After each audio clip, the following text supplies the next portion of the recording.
Ubisoft isn't in the best place right now. Their share price is so low that it's basically worth the same as a copy of Assassin's Creed Valhalla.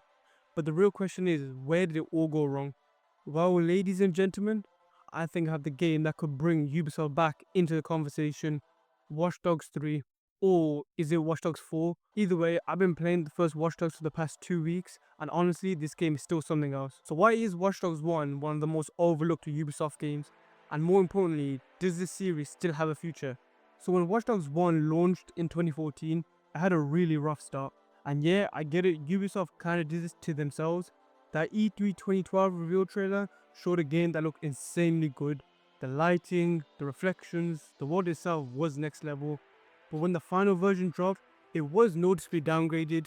Naturally, this really pissed off a lot of people, and the negative reception overshadowed everything else the game actually did right. But here's the thing, 11 years later, yes, 11 years, this game still holds up incredibly well.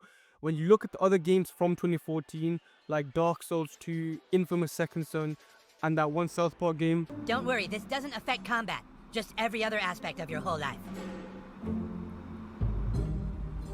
Wait, what the fuck? Which are great games in their own right. Watch Dogs was doing something completely different. The hacking mechanics, the open world, the atmosphere itself was revolutionary for its time. One thing that stands out about Watch Dogs is the world design. Unlike later games in the series, Watch Dogs 1 went for a darker, more grounded tone. Chicago felt alive, the NPCs had conversations which you could even hack through with their phone calls and the text messages, reacted to what you did, and the way the game let you hack everything gave you a real sense of power in the palm of your hands. Now, side missions were another highlight. Instead of feeling like repetitive filler, they tied into the game's hacking mechanics. You could stop crimes in real time, infiltrate CTOS hubs to unlock more of the city. It also gave the game a layer of unpredictability that kept things fresh each time I played. And Aiden Pierce, the main character, fits the game's tones perfectly. He's not some over-the-top action hero, he's just a guy with a personal vendetta, using technology to take on the system. It made for a compelling story, even if it wasn't the deepest narrative out there. All of this makes me wonder though, why did Ubisoft move away from this style?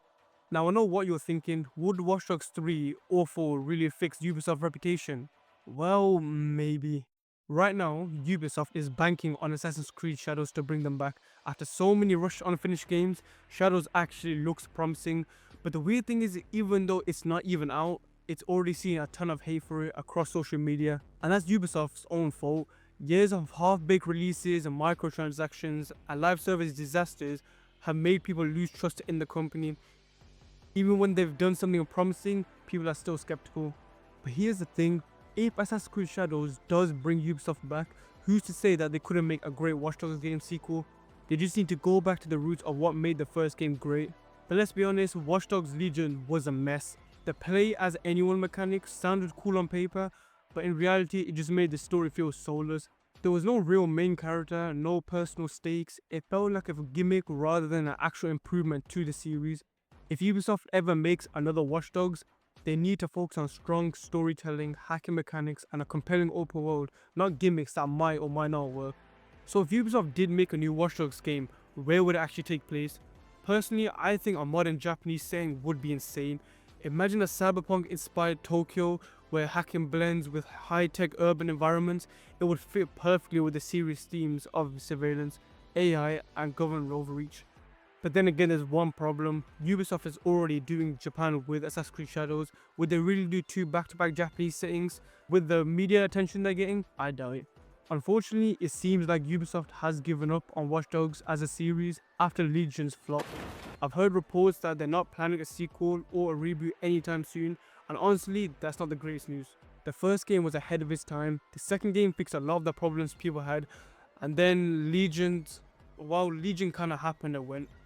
But maybe, just maybe, if Ubisoft gets back on track, they'll realize that Watch Dogs deserves another shot. At the end of the day, I really hope the Watch Dogs series isn't dead. It had something unique that no other Ubisoft game offered, and at a time where Ubisoft desperately needs a win to bring back the players, a properly done Watch Dogs 3 could be exactly what they need. But all we can do is wait. Anyways, I appreciate you guys watching and taking the time out of your day for this. If you enjoyed the video, subscribe for more of this content. Thanks for watching, I'll see you in the next one.